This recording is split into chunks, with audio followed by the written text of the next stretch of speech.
Hey everybody, welcome back to the PictureMonk podcast, and this is episode 21 of the PictureMonk podcast. As always, I'm Jordan back again with another fun-filled journey through photography. And so in my last podcast, I promised to say I'm not tired. So in this podcast, I'm going to say that I'm just a little worn out. But that has to do with the what I'm going to be talking about in this podcast, and that has to do with a weekend photography journey that has taken place, and I'm just now recovering from it tonight. It involved my photography partner and I, my dad. We headed out to Hanging Rock, North Carolina, or Hanging Rock State Park in Walnut Cove, and it's a pretty popular place to get pictures of waterfalls and stuff like that. And so we decided to camp, and real quick, if you just can't tell, this is kind of going to be a rambling podcast just because I'm a little I didn't know exactly what to talk about, and I was kind of thinking about stuff while we were out camping, and I kind of wanted to talk about the what it took to get some photos, and I'll put a couple photos up on the website at picturemonk.com/PMP021. And you can see just a couple little photos on there, but I'll also be making a video of the journey because I kind of documented it a little bit. So, but yeah, we went up there just to camp, and so our goal was to go up there, camp all day, get a couple photos, come back to the campsite, and just chill out by the fire, and just kind of relax the rest of the night. So we kind of started out the day just by driving up there. We got a little bit of breakfast, and then headed up to the mountain around probably 10 or so, somewhere around there. Hit up the visitor center just to get some information about where we needed to check in for our camp trip and everything. And then there was actually there's 4 or 5 waterfalls. I believe there's only 4, but 4 waterfalls that are the kind of more popular in that area. And we've been to the 3 most popular kind, I guess, plenty of times because they're easy to get to.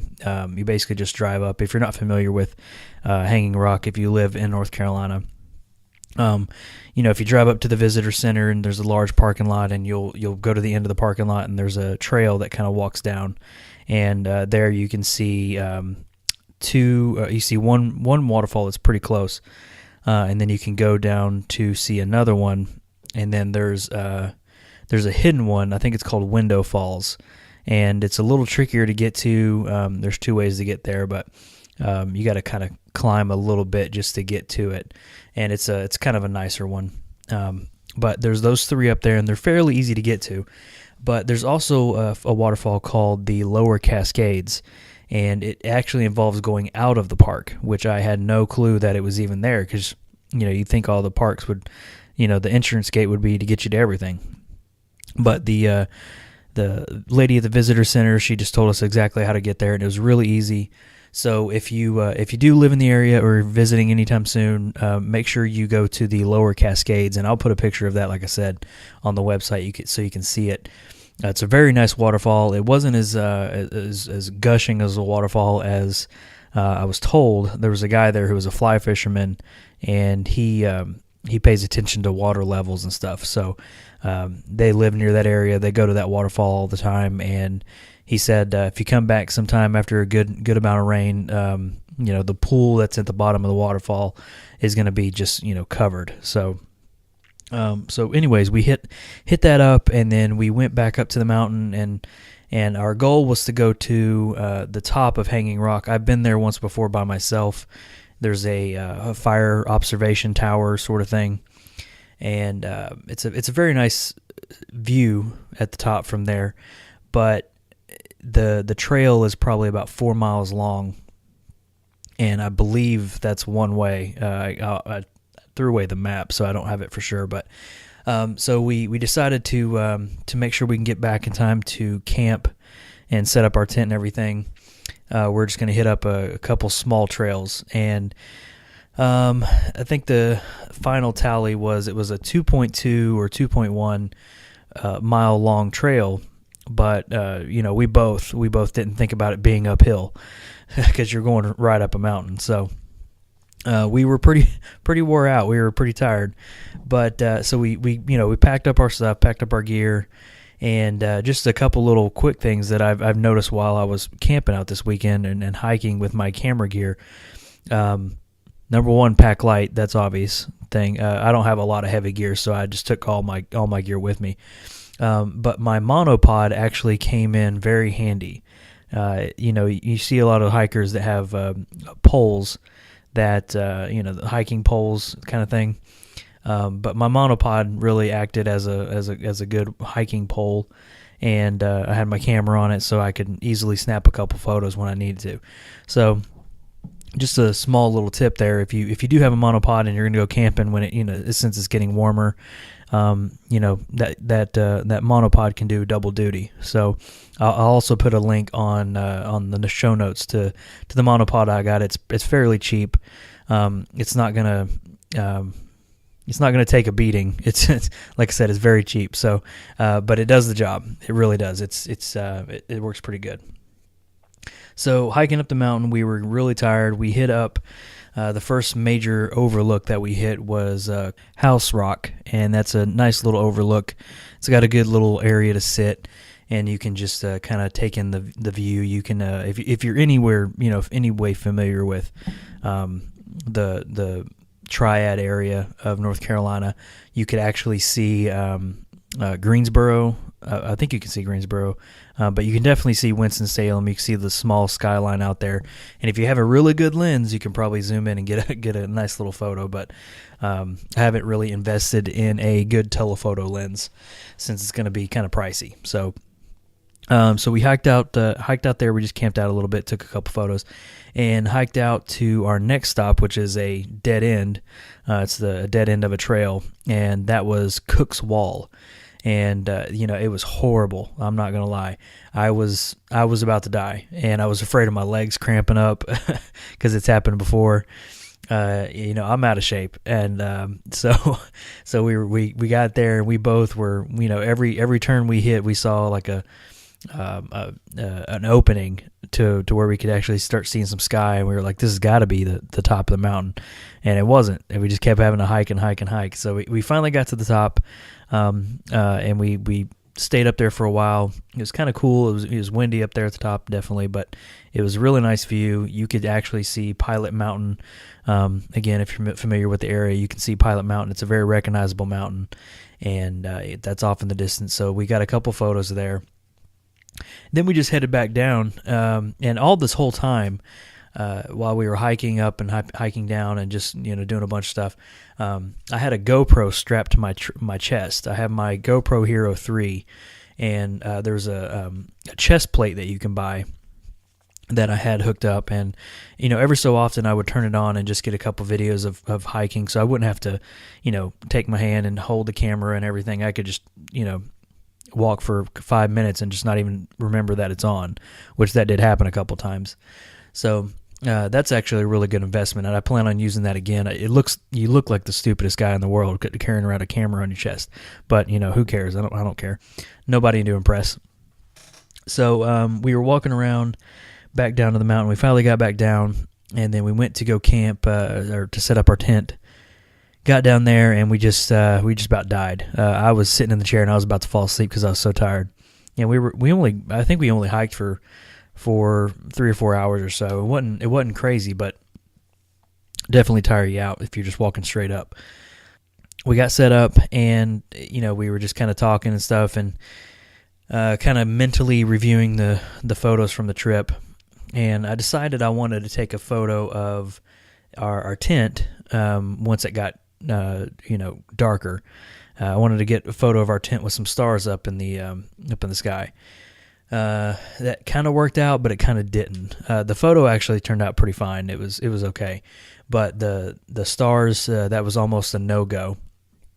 I did get a couple, but not as much as I thought it would be, just because it just so happens that April 4th, as the time that we camped, was a blood moon. So really, really bright moon. It lit up the whole sky, and I imagine if it didn't have that moon, we would just have a really, really beautiful view of the stars. But it happens. It just so happens we had a really bright moon. So I got a couple photos. Again, like I said, I'll put them on the website so you can see them. And we just basically did that. That's all we did for that camping trip. And so, make sure when you're doing stuff like that, make sure you pack light. And I think I'm probably going to make a video of a new setup that I have for my camera bag. I think it requires its own video just to kind of get the point across. But I reconfigured my camera bag. Usually, if you see a bunch of people with their camera bags and they kind of what's in my bag video or something like that, they'll whip out all the lenses individually. They'll whip out the camera bodies individually, the accessories, that sort of thing. But I reconfigured my bag to finally be able to put a whole camera in there with the lens, and I didn't think I would be able to just because of space in my bag. It's not too crazy big, and I have 3 lenses to put in there, plus my flash unit and my GoPro stuff, that sort of thing. But I finally figured out a good way to do it, so I might make a video on that. And so, that's a good thing to have, just because your camera's already ready to go. You don't have to, take the camera off, take the body cap off, screw on the lens, and make sure, what if you lose the body cap and that sort of thing. Don't have to worry about all that. So I'll probably make a video on that. So that's just a couple little tips. I'm just kind of trying to throw in a couple, simple tips that you can do if you're traveling with your gear. And by no means do I have the really expensive stuff like the think tank bags that are, the airport security bag or whatever. I don't have any of that stuff. So I'm kind of making do with what I have. And so we got up that morning. The next morning, it was very cold. I think the temperature was probably about 34 degrees, 37 degrees, somewhere around there. Pretty cold. And then we headed out and got some more breakfast in the morning, and then took a couple more shots just on the way back. And one of the shots that turned out really well was we were driving back, and we drove over a lake, and we noticed that since we were up early in the morning and the sun just came out and it was still cold, steam was coming off of the lake. So we were driving down, and we pulled over real quick on the side of the road and hiked down to the lake. It wasn't that far, but we just kind of went down the hill and snapped a couple shots of the lake. So that's another sort of thing that you can do, is just make sure you keep an eye out, because as bad as I wanted to get home because I was really tired and I wanted to take a shower and stuff like that, I did still want to get some good photos. So I'll definitely put that photo up on the site too, so you can see that. So that was about it. That was our quick little camping trip. We didn't do a double day thing, but it was good. It was good to spend time with your photography partner, your partner in crime when it comes to photography and stuff, and just kind of chat, relax, stay by the fire and just chat it up. So it was really nice. And I know my dad's listening to this, but had a good time, Dad. Appreciate that. So that's about it. That's kind of what I wanted to go through and just kind of throw that stuff out there. But I do want to make a sort of big announcement. I don't know if it's big, but it's something that I haven't seen a lot of other photography podcasters do. And I kind of, this is kind of what I wanted to do when I would listen to a podcast when I first started listening to photography podcasts. You always hear they have interviews. And, they always maybe Scott Kelby comes on their interview and they can chat it up with a really successful photographer. And that's great. They have great ideas. They obviously made something of themselves. I'm not just trying to single out Scott Kelby, but they'll have a whole bunch of people come on. But what you don't hear is from photographers like you and me.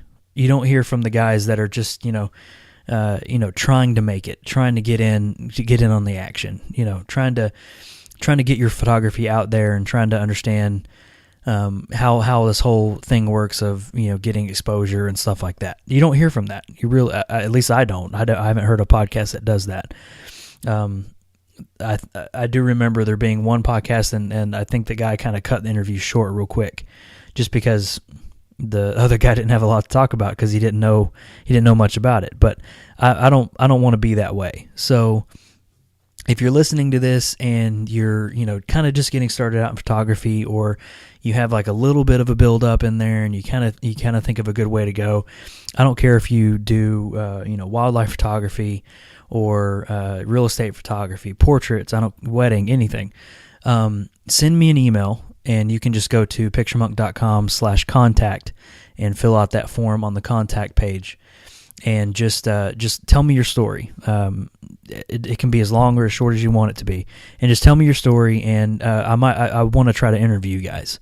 So if you're listening to the podcast and you do want to, maybe you want to talk, and I would be really honored to have you guys on and just chat it up about photography. I think it'd be a cool little thing to get going. So, like I said, if you're a photographer and you kind of want to get on the podcast, let me know. Send me an email. I'll read your story. I promise. I read all the emails that come in.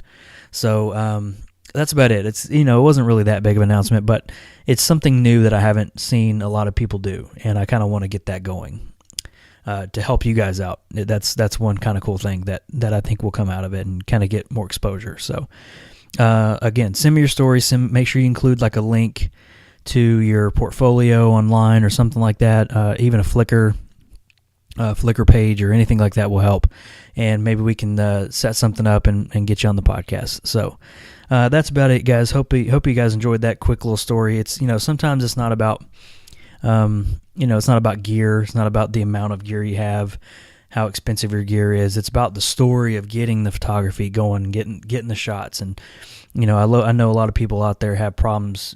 They're great photographers, but they can't get their butt off the couch. So it's about it's about going out there, getting the story, and especially since it's getting warmer, and especially in the U.S. it's getting warmer. Get out there, man. Just get out there. I plan on doing a lot of stuff.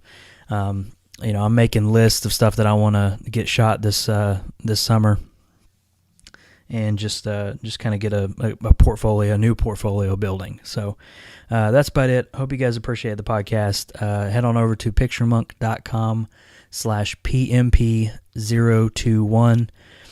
If this podcast was a person, it can drink now. And that was a horrible joke.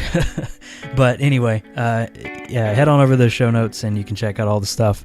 And that's about it. Hope you guys enjoyed it. Again, send me an email, and I will talk to you guys in the next podcast.